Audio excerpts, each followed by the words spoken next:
welcome to the NewsX Sunday Guardian Roundtable. This week on the Roundtable, we are going to be focusing on the momentous meeting between President Donald Trump and Prime Minister Modi that is slated to take place next week. I use the word momentous because of two reasons. One, of course, it's a meeting between two powerful democracies. And also the other reason is the nature of the two personalities involved. What will a Donald Trump and Prime Minister Modi chemistry be like? Will it begin with a handshake or a hug? And where will it lead to? And joining me on the roundtable for this are Professor Madhav Nalapat. He is the editorial director of the Sunday Guardian. We have Suhasini Haidar, foreign editor at the Hindu. And Pramit, he is a foreign editor at the Hindustan Times and also a fellow at the Anant Aspen. Pramit, I'll begin with you. What is on the table? What is to be expected at this meeting? Is it just the handshake? Is it a handshake or a hug, first to begin with? Probably a handshake, if only because Trump seems to have a thing for handshakes. But I think the fundamental Indian desire will be to maintain what has been accomplished in the relationship under the Bush and Obama administration. We've accomplished a lot of things with the Americans on the defense, the security, the geopolitics. On that strategic side, we want to maintain a lot of that and make sure that the Trump administration, which occasionally is a bit whimsical, at least at the presidential level, doesn't disturb that. We have a very solid relationship with the cabinet members of the Trump administration. The Indian system has met almost all of them, and they are very clear that on the strategic side, there is a very strong convergence of interests. But you need to have the president. You have to make sure that President Trump more or less gives his blessings. Trump has a habit of outsourcing a lot of his authority. So James Mattis, the Pentagon chief, has been told, basically, you run the Afghan policy. I don't have time to worry about this. So you need to get Trump to basically do a photo op with Modi, say India is a nice place, everything is good, and then the cabinet will come together and say, okay, we've got the president's blessing, now we can go and move this relationship forward and maintain what we've already accomplished. Okay. Your first thoughts, Suhasini, on the meeting?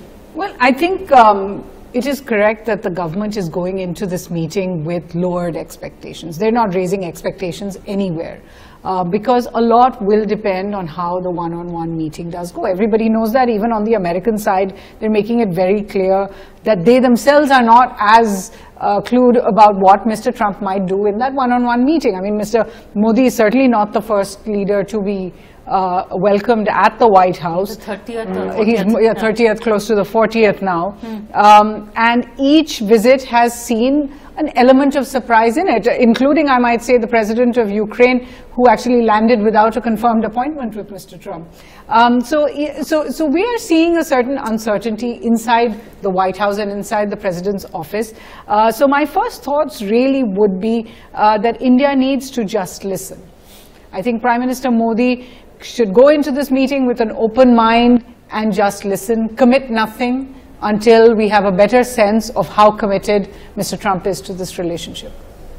Professor Nalapat, your first thoughts, and Pramit said something that even dealing with the bureaucracy, we need to figure out what they are about. But has Trump got the bureaucracy involved? Yeah, you're quite right. Donald Trump has a serious problem, and that serious problem is that even the people who have been appointed to his political bureaucracy, that is the political appointees, most of them are loyal to Romney, to Bush, to McCain, some even to the Clintons, and very few are loyal to him.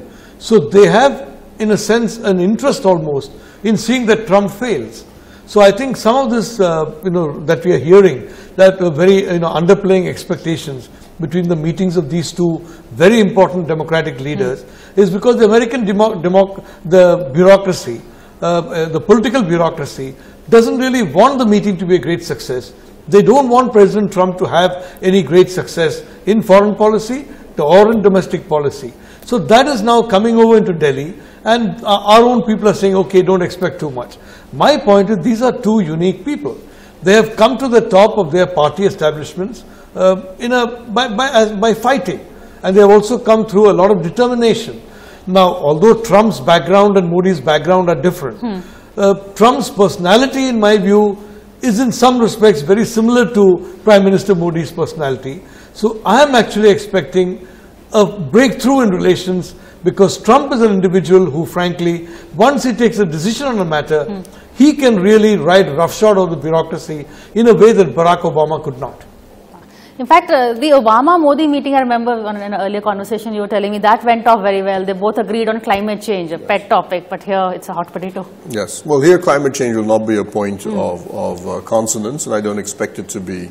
One area where there will be differences between India and the United States under this administration will be on the economic front. We will not expect traction on immigration issues, on things like H-1B visas. Yes. But will he bring it up? He needs to. I think Modi will have to raise it, and Trump will probably give some sort of vague response. But ultimately, everybody knows it's the U.S. Congress that makes the final call on the visas. But anyway, the fees for the visas, the ceiling for the salaries has been raised already. So I don't think that there can be much further going on that. But the real thing, I think, is that Trump has a slight economic obsession with trade deficits. He's a bit of a mercantilist in his thinking, and he believes that countries that run trade deficits with the United States, one of them which is India, whether we're not a major, I think we're like number 9 or 10 on the list, is something that is a matter of concern to him. And so whatever we can offer him in terms of making it clear that Indian companies do invest in the United States, we do create jobs, and we are a major buyer of certain commodities from the United States. And I think natural gas is going to be one of the big ones that we will probably could potentially make an offer about. But the Indian focus is going to be strategic. From what I've heard, it's going to be basically saying to President Trump is that when it comes to China and the Indo-Pacific, this is what the Indian system believes, and this is what you people are facing. Do you basically agree? Because your cabinet, at least the key security people, Tillerson, McMaster, Mattis, Kelly, are more or less on board on this. And the other area will be Afghanistan. Where do you stand? This is again what India believes, and we think you are more or less in consonance. So that, if you wish, a combination of making it clear where India stands and making it clear to Trump that there is a clear convergence in what you believe and what we believe in these two areas. Once you get the president to okay both of those, then what is going to happen is the strategic level bilateral, in which basically all the cabinet members on the American side will meet our NSA and our foreign secretary and other people who Modi will be taking in from PMO, will then be able to sit down and say, okay, we've got the president to give the green light. Now these are the micro details of how these two policies will follow. I'm going to interrupt you because we're also going to be joined by Mr. Brahma, Chellaney, strategic affairs expert. Mr. Chellaney, before you came in, we had everybody say their first thoughts on what is to be expected from this meeting between Prime Minister Modi and President Trump. So what are your expectations from this? When Trump met with Xi Jinping of China, Trump was focused on two issues, North Korea and trade. He doesn't have a single pressing issue vis-a-vis India, so which is good news for India. So it should be a tension-free, free-wheeling discussion on issues of mutual interest as well as issues of concern to both sides. For the Indian side, the impact on the IT industry is going to be an issue that I'm sure Prime Minister Modi will raise with Trump. And Trump is unabashedly transactional. Not that that is new to U.S. foreign policy. U.S. foreign policy has always been transactional. So when you look at George W. Bush or at Barack Obama, their dealings with India were somewhat quietly transactional. The difference is that Trump is upfront transactional, and that unsettles many people. And will it unsettle Modi? Well, you know, with every prime minister who visits the White House, they go there bearing some gifts, usually in the form of arms deals. And we already have a $3 billion drone deal announced in the run-up to Modi's visit. So that should keep the Americans happy somewhat. Who will dominate this discussion, knowing the personalities involved? I don't know about dominate. The fact is that our Prime Minister is going to the White House. So in some senses, the agenda has to be made by the host country. And it is likely that President Trump will have some idea of where he wants India to go. So far, what we've seen, Mr. Trump sees the world in two kinds of silos. countries that can do something for America or for him, and countries that are a problem for him. So he has tackled those countries that are able to give the most and the countries that are the biggest problems right at the beginning of his tenure. And that, I think, explains why Mr. Modi is the 30th or 40th leader to be invited to the White House, because India has not, as Professor Chellaney said, been a big problem, nor is it going to give America something major that they want at the present moment. But I do want to differ from the guests over here in that I think that we are setting too much stock by what America has done in the past. President Trump is not doing anything of what America has done in the past. We can say, okay, he hasn't yet cancelled the Iran deal, he's shown a little continuity there, but look at some of the other things he's done, whether it was bombing Afghanistan the way he did, or bombing Syria, or going to Saudi Arabia and then having this entire, entire unity of the Arab world that was on display fall apart within a week, and then have conflicting signals on that. I don't think we're working with a single entity in America that is in complete control of where they want their foreign policy to go. It will be necessary for us to listen rather than try to give commitments at this particular moment, which is, I know the pressure is very high to do. Yeah. In fact, speaking to bureaucrats, the fact is that we have a longer list today of things Prime Minister Modi will not talk about or should not talk about than we do about the things that we should talk about. We should not talk about visas because that's uncomfortable. We should not, in fact, showcase the Indian immigrant community, which is why Prime Minister Modi is not addressing a large gathering of the Indian community as he has done in the past. We should not show political clout in America as he did last year at the US Congress, because many of the people who will come are part of a partisan system right now. Many of the India-friendly politicians tend to be Democrats, and even amongst the Republicans, I'm not sure that will go down very well. We must not discuss the climate change fund, even though India only signed that climate change fund with certain commitments from the Obama administration, which Mr. Trump has no intention of keeping. So that list of things that we are giving in on is getting longer and longer. I don't think this is the time for India to give commitments. It is okay to put it off for a few months. Maybe they'll meet again in a few months. Yeah, because this is being touted as a get-to-know-each-other meeting. It's not really, even seen as a state visit in that sense. But this list of don'ts is very interesting. I mean, I notice even Prime Minister Modi is not going to be holding that Madison Square moments. Is it because Trump may not like it? Well, I don't know whether Madison Square kind of thing could be done on every single visit. That's what we are being told, but what is the... all I'm saying is that, it's very important, as has been said here in the past by Pramit and by Suhasini, that you have to do a lot of staff work with the Trump administration.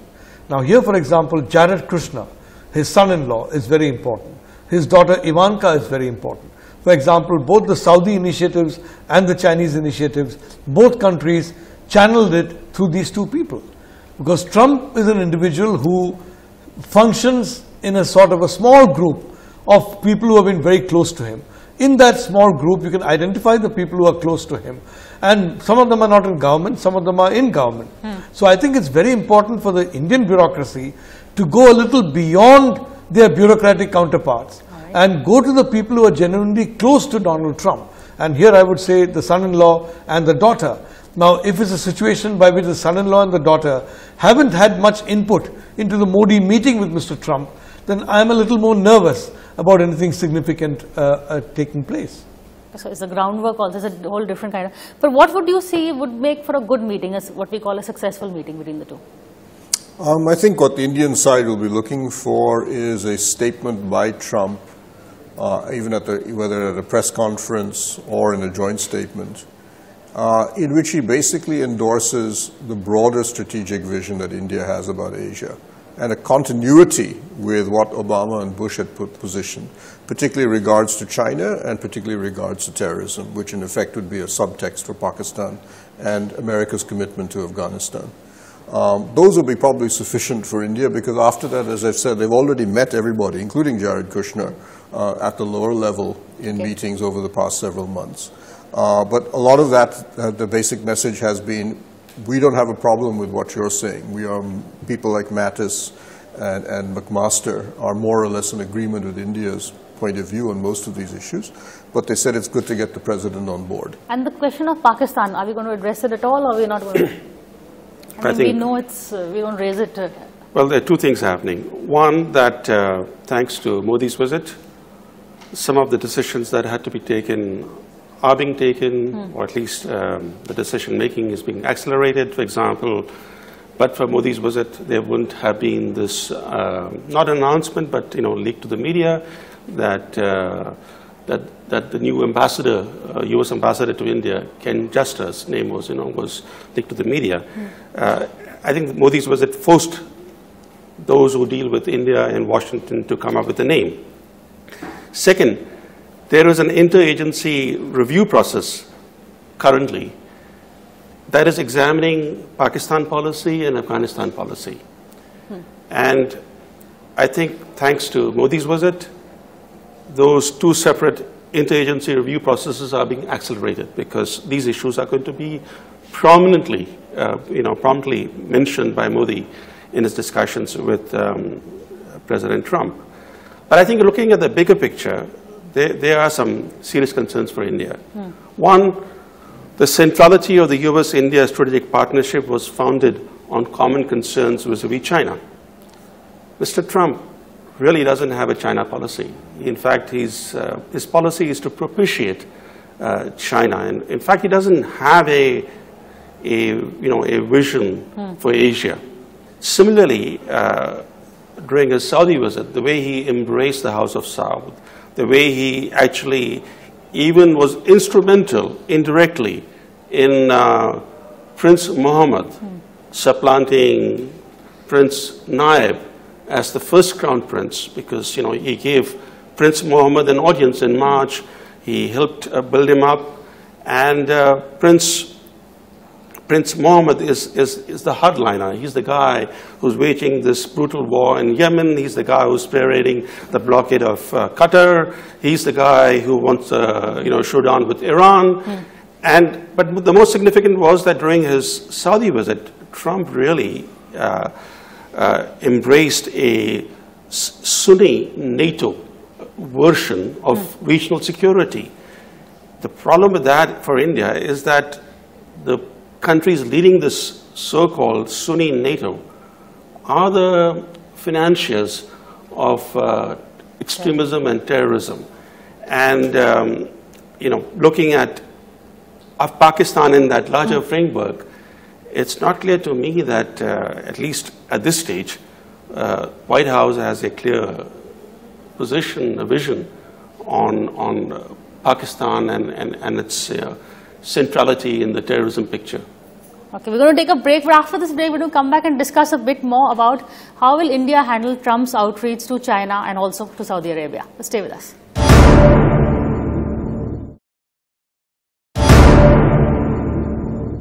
Welcome back to the NewsX Sunday Guardian Roundtable. We are here discussing the Modi-Trump meeting. Suhasini, before the break, Professor Chellaney brought up the issue of Trump's outreach to China and Saudi Arabia. So your comments on what he's...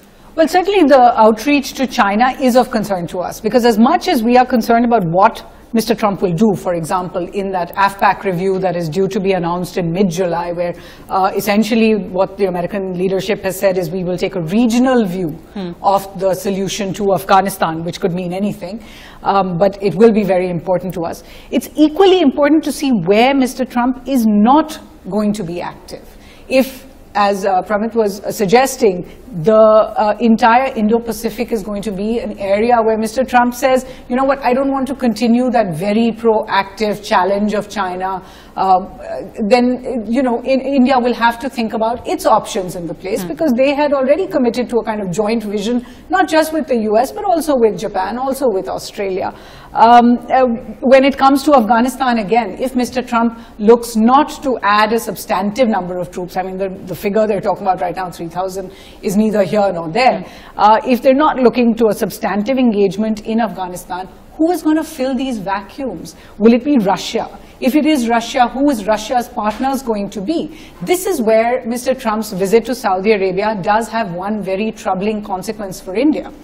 Because standing over there, he made it clear that he was on the side of this Sunni coalition, if you like.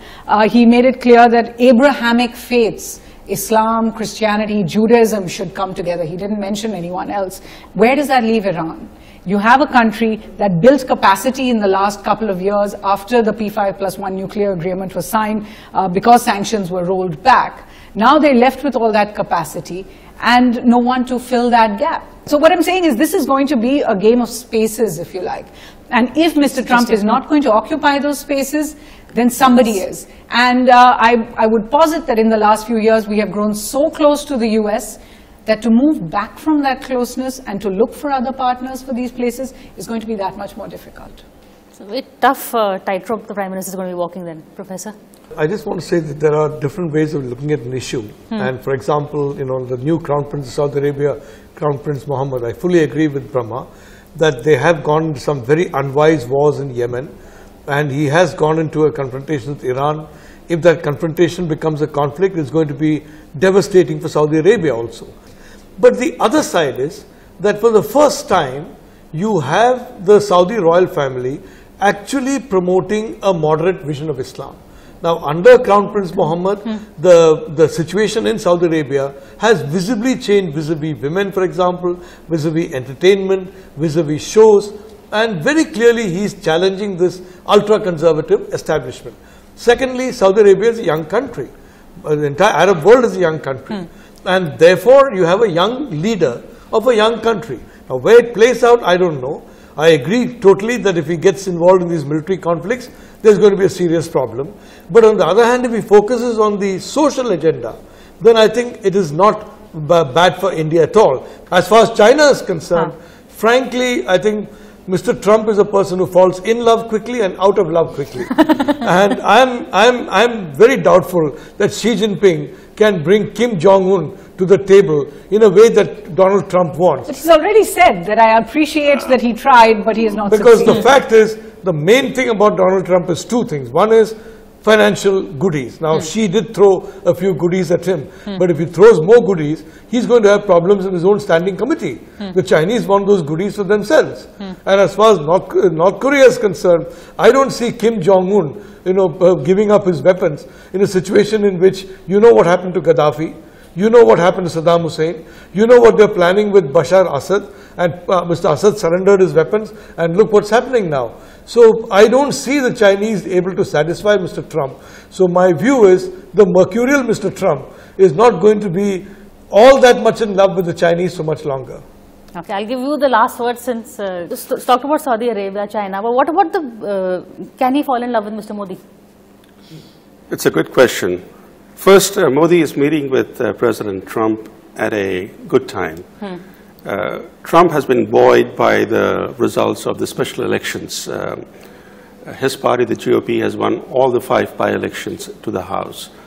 Because Trump has been under siege, he's been under merciless attack by the mainstream media, and this Russia collusion story has been driving him crazy, and they've not found a shred of evidence linking him with Russia. Plus, if everything goes well in the next couple of days or next 1 week, and the GOP replacement bill for Obamacare goes through, in fact, Modi will be meeting with Trump right in the midst of this GOP debate on Obamacare replacement. So in that sense, the timing may not be the best, but it's still very, very good because of the fact that that Trump feels at ease and his agenda feels reaffirmed. I'm only concerned about the fact that unlike Xi Jinping and some other foreign leaders who met with Trump and spoke through translators, Modi will be speaking to him directly in English. I'm only concerned about that because I would have felt more comfortable had Modi spoken with Trump through an interpreter, that is spoken in Hindi, and that would have allowed for Is that such a serious... because this will be half day of meetings followed by a dinner, so there'll be so much time the two leaders will be spending with each other, and fluent, easy-going conversation does make a big difference. You do see any communication gaps? No, I don't think that's a problem. I don't think that's an issue. That's normally carefully worked out by both governments well in advance. And the meeting between Trump and Modi, the bilateral, will actually be very short.